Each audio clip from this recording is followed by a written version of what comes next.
میں نے ایک حدیث پڑھی، خدا کی قسم اٹھا کے کہتا ہوں، حدیث پڑھی اور پھر میں نے کتاب بند کر دی. میں نے کہا اس سے آگے میرے اندر ہمت ہی نہیں ہے، میں پڑھ ہی نہیں سکتا. میں نے جیسے کہا کہ پہلے تو صحابہ کرام میں اہل بیت کو ہم معصوم نہیں مانتے، ان سے جو کوتاہیاں ہیں وہ بھی ہماری اصلاح کے لیے ہیں تاکہ ہمیں توبہ کے طریقے سمجھ میں آ جائیں. عزیز دوستو، میرے محبوب کی شہزادی، بس رسول اللہ صلی اللہ علیہ وسلم کی شہزادی سیدہ فاطمہ محبوب پاک کی بارگاہ میں آئیں. رنگ اڑا ہوا ہے، آنکھیں رو رو کے تھکی ہوئی ہیں.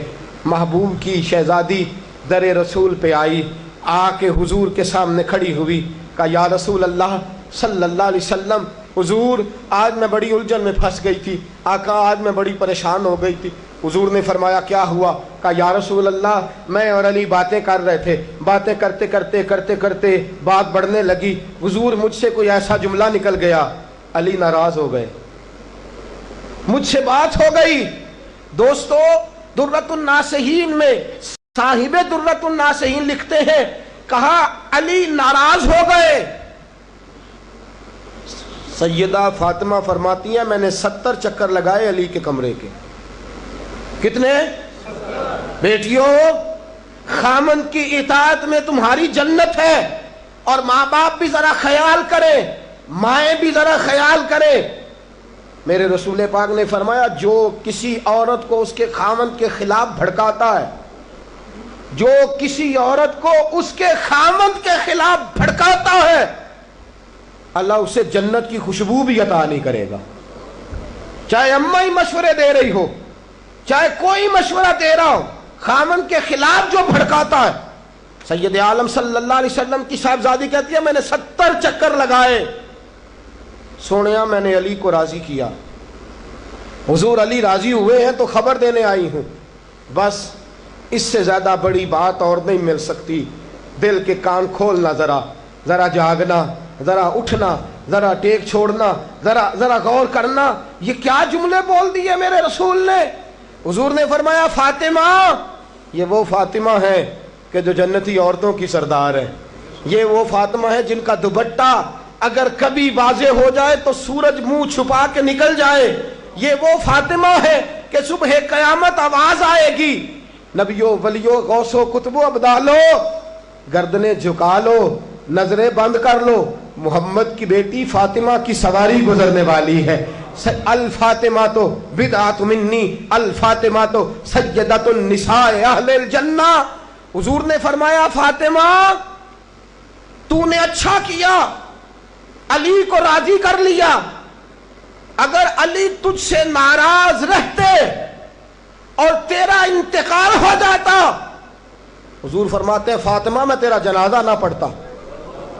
فرمایا میں اس سے بڑی بات کہاں سے لاؤ گے، اس سے بڑا فکرہ کہاں سے لاؤ گے؟ فرمایا فاطمہ میں تیرا جنازہ نہ پڑھتا اس لیے کہ تو مولا کائنات کی بیوی ہے. اگر تجھ سے علی ناراض رہتے. اور پھر میرے حبیب نے فرمایا جس کا خامند اس سے راضی ہوتا ہے اس کا اللہ بھی اس سے راضی ہوتا ہے. پھر اپنی بیٹی کو فرمایا بیٹی یاد رکھ، کوئی عورت اتنی نمازیں پڑھے جتنی حضرت عیسیٰ کی والدہ مریم نے پڑھی تھی، اتنا قرآن پڑھے جتنا جناب مریم نے پڑھا تھا، اتنا قرآن پڑھے جتنا حضرت مریم نے پڑھا تھا، لیکن پھر بھی اپنے شوہر کی نافرمانی کرے. فرمایا اللہ اس کی عبادتیں قبول نہیں کرے گا، اللہ اس کی ریاضتیں قبول نہیں کرے گا، تلاوتیں قبول نہیں کرے گا. قبول تب کرے گا جب شوہر کی فرما برداری کرے گی، قبول تب کرے گا جب شوہر کو راضی کرے گی. دوستو بڑے نصیبوں والی ہیں سیدہ فاطمہ کہ سیدہ فاطمہ الزہرا کا جنازہ اٹھا تو سب سے زیادہ آنسو جس نے بہائے وہ شیر خدا مولا کائنات ہیں. فرمایا فاطمہ میں تجھ سے لمحہ لمحہ راضی رہا.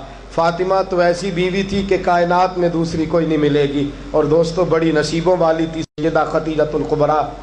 ناز و نام میں پلی حضرت خدیجہ، مکے کی ملکہ ہیں جناب خدیجہ. اتنا مال ہے کہ مکے میں کسی اور کے پاس اتنا نہیں. غلامی مصطفیٰ میں آئی حضرت خدیجہ، سارا مال حضور کے قدموں پہ قربان کر دیا. 3 سال شیب ابی طالب میں پتے کھا کھا کے گزارا کیا. درجنوں اور 20 کنیزیں گھر میں ہیں، لیکن حضرت خدیجہ مصطفیٰ کے لیے روٹیاں خود پکاتی ہیں، حضرت فاطمہ نبی پاک کی خدمت خود کرتی ہیں، حضرت خدیجہ رسول پاک کی نوکری خود کرتی ہیں۔ بیویوں سنو، جب کوئی عورت اپنے شوہر کی خدمت کرتی ہے تو جزا کیا ملتی ہے؟ اس اسوہ پہ چلو گی تو تمہیں بھی اس جزا کی خیرات ملے گی۔ سید عالم نور مجسم صلی اللہ علیہ وسلم کی زوجہ ام المومنین سیدہ خدیجہ الکبریٰ کھانا پکا کے باورچی خانے سے نکلی،